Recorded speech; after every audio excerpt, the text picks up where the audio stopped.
welcome back. I hope you enjoyed the break. I know you had to wait a week for the second part of this episode, but we're going to get started. Giant Flamingos mean we're still in Miami for part 2 at the famous Sandwich of Miami, frequented by A-Rod down here in Little Havana. We're going to get some Cuban sandwiches. We're going to eat these things, and we're going to head back to the stadium for a Sunday day game. So stay tuned, stay hungry, and keep following Behind the Dish on BallNine. We weren't just going to tell you about the sandwiches and not show you the sandwiches. Look at this bad boy. You ain't going to get a better Cuban sandwich anywhere in Miami. I took my buddy Jose, who's back this week. So, see, look at him. He loves him. He said he wanted a real Cuban sandwich. So where else did he go but Little Havana? Man, that's good. If you're down this way, try this place out. Delicious, consistent, and like I said earlier, A-Rod eats here. We're going to finish these up. We're just warming our bellies up. We're going to get down to the stadium, save room for dessert, hot dogs, whatever else we find on this week's episode, Behind the Dish.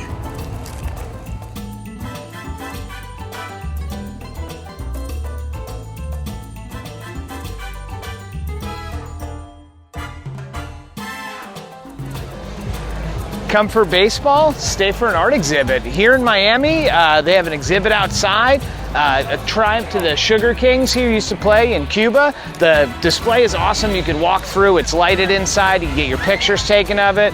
We've had our food with the Cubans. Now we're getting a little bit of local history here. And then we're going to head into the ball game on day 2 of Behind the Dish in Miami.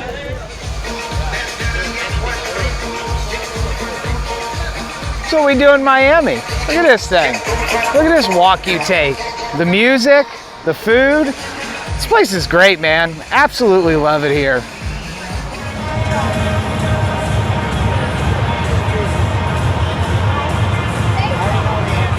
Found a quiet spot out here in the outfield, section 139. Going to do the opposite side of the field today.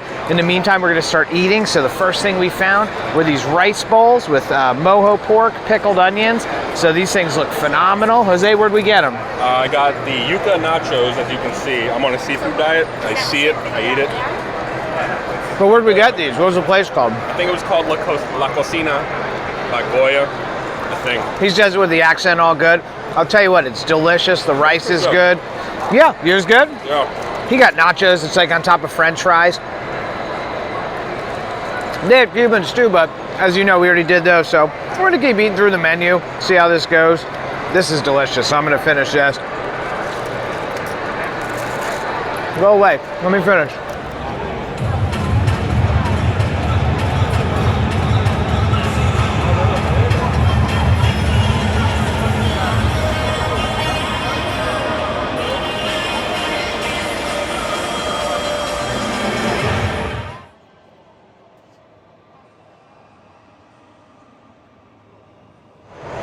When in Rome or Miami, you have to try the local stuff. So we did Cuban sandwiches. Now we're going to do Cuban coffee. Jose didn't know what it was. He's never had it. First time for everything. Sad I didn't get my little shot glasses to pour it into, but it's delicious. I like it. I used to work down here in Miami, spent some time in this area, the sandwiches, the coffee. We would get a big one at work and just split it up and everybody would take shots of it. What do you think? It's good. It's good. I'm just not a hot coffee guy, so I'm getting used to it. You know what I used to do? I used to take it, put it in the fridge, and then do my shots cold, but that's me. Anyway, at the ballpark, try the Cuban coffee. There's literally been a coffee stand, maybe every 10 rows. They're everywhere. Just another add-in here at Marlins Park, if you come on down.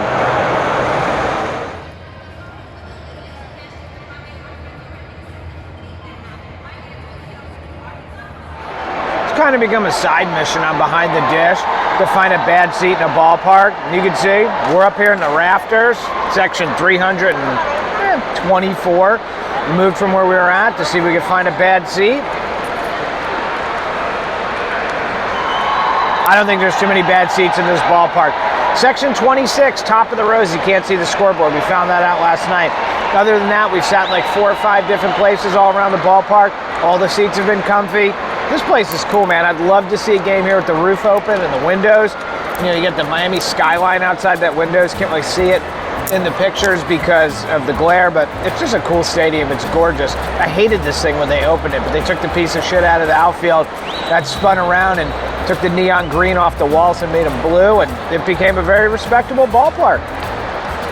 I'm eating popcorn. There's a nationwide pretzel shortage. Apparently, I've been trying to find one all day. I can't. This show's definitely going to end with ice cream, so stay tuned, and we'll wrap it up.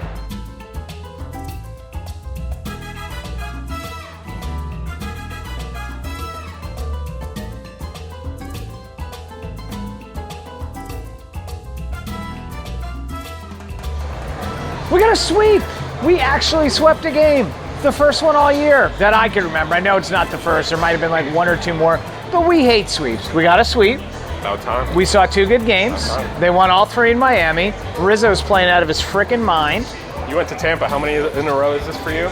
1, 2, like personal wins, Yeah. at least 3 or 4. I'm on a good streak. Good. And I couldn't get one of those big hats, but I did get a little one. So we ate ice cream. Didn't make you watch it, but it had to happen. Happens every episode.